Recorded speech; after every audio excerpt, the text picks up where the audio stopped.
ఇక కారుతో ఢీకొట్టి కిలోమీటర్ ఈడ్చుకెళ్లిళ్ళు. తీవ్ర గాయాలతో ఆసుపత్రి పాలైన బాధితుడు. హైదరాబాద్ మల్లాపూర్లో దారుణం. ఇద్దరు యువకుల అరెస్టు. ఎట్లా చేస్తుర్రా నాయన? కారుతో ఢీకొట్టి కిలోమీటర్ ఈడ్చుకెళ్ళిళ్ళంట. మళ్ళీ హైదరాబాద్ మల్లాపూర్లో దారుణం. మరి నిజంగానే డ్రగ్స్ సేవించే తీసుకుపోయినా? హైదరాబాద్లో ఏం జరుగుతుంది? రాత్రిపూట అసలు గస్తీ ఉందా పోలీసు వాళ్ళది? విచ్చలవిడిగా తిరుగుతూ ఉన్నారు పోరగాళ్ళు పని పడలేక. ఓ ట్రాక్లో పెడదామన్న ఓ సిస్టమ్ లేదా మన దగ్గర. కారుతో ఢీకొట్టి కిలోమీటర్ ఈడ్చుకెళ్ళిళ్ళు. తీవ్ర గాయాలతో ఆసుపత్రి పాలైన బాధితుడు. హైదరాబాద్ మల్లాపూర్లో దారుణం. ఇద్దరు యువకుల అరెస్టు. హైదరాబాద్ మల్లాపూర్లో ఘోర ప్రమాదం జరిగింది. ఓ వ్యక్తిని ఇద్దరు యువకులు బొలారే కారుతో ఢీకొట్టి కిలోమీటర్ దూరం ఈడ్చుకెళ్లారు. ఈ నెల 9న జరిగిన ఈ ఘటన ఆలస్యంగా వెలుగులోకి వచ్చింది.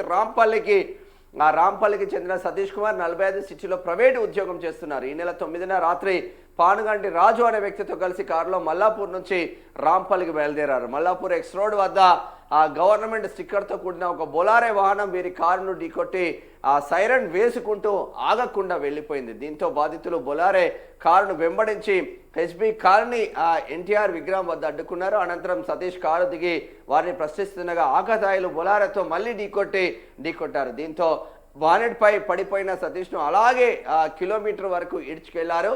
కారు నెంబర్ ప్లేట్ బంపర్ను పట్టుకొని ఉన్న బాధితుడు కాసేపటికి కింద పడిపోగా కారు వెనుక టైరు అతని మీద నుంచి వెళ్ళిపోయింది. ఈ ఘటనలో సతీష్ కుమార్కు తీవ్ర గాయాలు కాగా ఆసుపత్రికి తరలించారు. రాజు ఫిర్యాదు మేరకు పోలీసులు కేసు నమోదు చేసుకుని దర్యాప్తు చేపట్టారు. సీసీటీవీ ఫుటేజ్ ఆధారంగా నిందితులు సంతోష్ నగర్కి చెందిన ఉప్పర్ మహేష్, బాలాజీ నగర్కి చెందిన ఆరగంట్ల తరుణ్గా గుర్తించి అరెస్టు చేశారు. వీరిని శనివారం రిమాండ్కు తరలించినట్లు పోలీసులు తెలిపారు. వారిని కఠినంగా శిక్షించాలని కుటుంబ సభ్యులు డిమాండ్ చేశారు. వారిని కూడా అదే కారుతో గుద్ది చంపండి.